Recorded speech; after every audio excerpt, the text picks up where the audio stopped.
মূলত বর্তমান রাজনৈতিক পরিস্থিতি, সংস্কার কার্যক্রম এবং নির্বাচন বিষয়ে তাদের প্রধান ফোকাস ছিল। এছাড়াও দেশের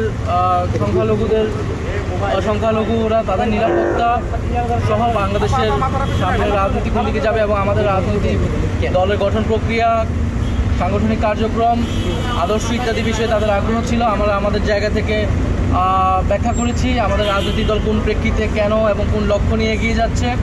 সংস্কার বিষয়ে আমরা যেই প্রস্তাবনাগুলো সংস্কার কমিশনে দিয়েছি সেটি আমরা বলেছি এবং আমরা আমাদের যে 3টি দাবি বিচার, সংস্কার এবং গণপরিষদ নির্বাচন সেটি আমরা সুস্পষ্টভাবে বলেছি। আমরা বলেছি যে আমরা এখানে কোনো ধরনের ন্যূনতম সংস্কার নয়, বরং মৌলিক সংস্কার, রাষ্ট্রের গুণগত পরিবর্তনের জন্য আমরা কাজ করছি এবং কোনো ধরনের পরিবর্তন ছাড়া নির্বাচনের দিকে গেলে সেই নির্বাচনটি গ্রহণযোগ্য হবে না। সেই নির্বাচনে জাতীয় নাগরিক পার্টি অংশগ্রহণ করবে কিনা সেটাও বিবেচনাধীন থাকবে। আমরা আমাদের যে 3টি এজেন্ডা নিয়েই সারা দেশে কাজ করছি এবং বর্তমান সময়ে যেই মাঠ প্রশাসন রয়েছে সেই মাঠ প্রশাসন আমাদের কাছে মনে হয়েছে যে নিরপেক্ষ আচরণ করছে না।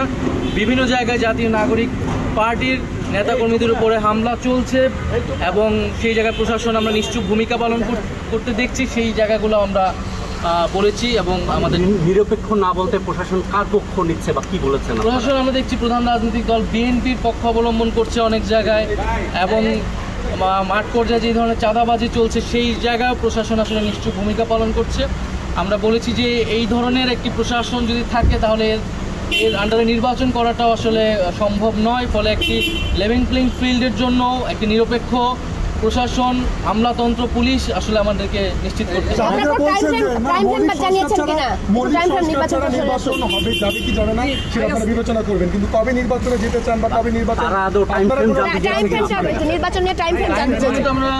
যেটা আমাদের এর আগে আমরা বলেছি প্রধান উপদেষ্টা ডিসেম্বর থেকে জুন, আমরা প্রাথমিকভাবে সেটাকে সমর্থন করছি, কিন্তু নির্বাচনের আগে আমরা অবশ্যই কি কাজ করে আমরা নির্বাচন থেকে যেতে হবে, দৃশ্যমান বিচারের রোডম্যাপ দেওয়া এবং সংস্কার অর্থাৎ জুলাই সনদ কার্যকর করা ইত্যাদি ছাড়া আসলে নির্বাচনের সময় নিয়ে আসলে কথা বলে কোনো লাভ নেই। এবং রোহিঙ্গা বিষয়ে কোনো কথা হয়েছে কিনা? রোহিঙ্গা বিষয়ে তারা আমরা তাদের সাপোর্ট চেয়েছি, তারা বলেছে তারা সেই জায়গায় আওয়ামী লীগকে নির্বাচনে আসা না আসা নিয়ে তাদের সঙ্গে কোনো আলোচনা হয়েছে কিনা? না, এই বিষয়ে কোনো স্পষ্ট আলাপ হয় নাই। আমরা আমাদের যেটা দলীয় অবস্থান আমরা বলছি বিচারের আগে আওয়ামী লীগের সাংগঠনিক রাজনৈতিক কার্যক্রম এবং ইলেকশনে অংশগ্রহণের কোনো সুযোগ আছে বলে শুল্ক প্রত্যাহার আপনার দল হিসাবে সেটা করেছেন কিনা?